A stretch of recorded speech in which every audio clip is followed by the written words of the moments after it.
Good evening students, welcome back to my YouTube channel. आज का हमारा टॉपिक है about minimum subscription. What is minimum subscription?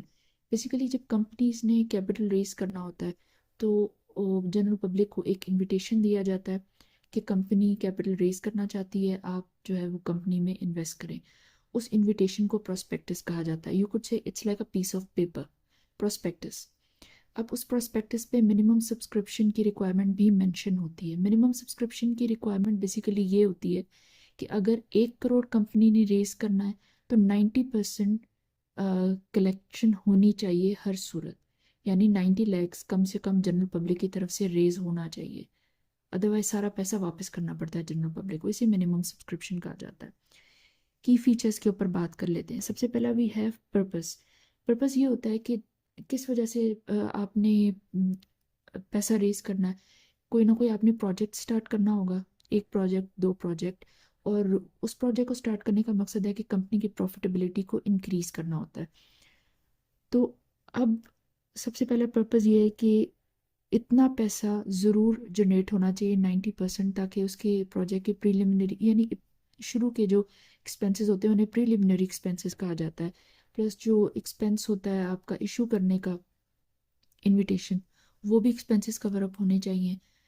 आपने जिस पर्पस के लिए पैसा रेज किया है वो पर्पस पूरा होना चाहिए। कम से कम 90% पैसा रेज होगा तो ही वो पर्पस जो है वो पूरा होगा। अगर 80% होगा, 70%, 60%, तो कैसे वो प्रोजेक्ट पूरा होगा? तो फिर उस पैसे को अपने पास रख के क्या करेंगे? It's more like a loan from the general public, वो आपको रिटर्न करना पड़ता है।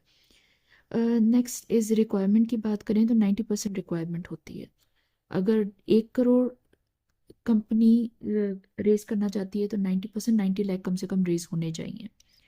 लीगल प्रोविजन की बात करें तो लीगल प्रोविजन ये बहुत सारे कॉर्पोरेट लॉज में specifically public companies, private companies तो रेज ही नहीं करती हैं फंड्स जनरल पब्लिक से।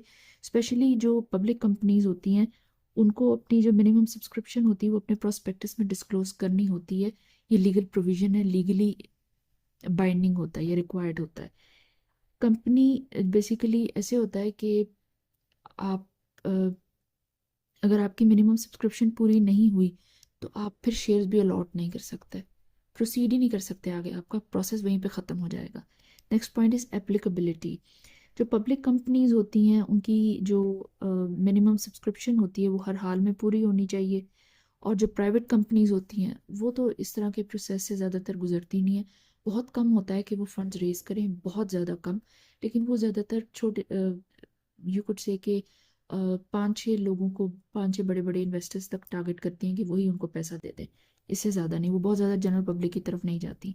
Next is return of money, जो कि मैंने ऑलरेडी डिस्कस किया। अगर आपकी मिनिमम सब्सक्रिप्शन पूरी नहीं होगी तो विद इन द 15 डेज आपको हर हाल में पैसे वापस करने हैं, अदरवाइज आपके लिए कोई भी लीगल इशू हो सकता है।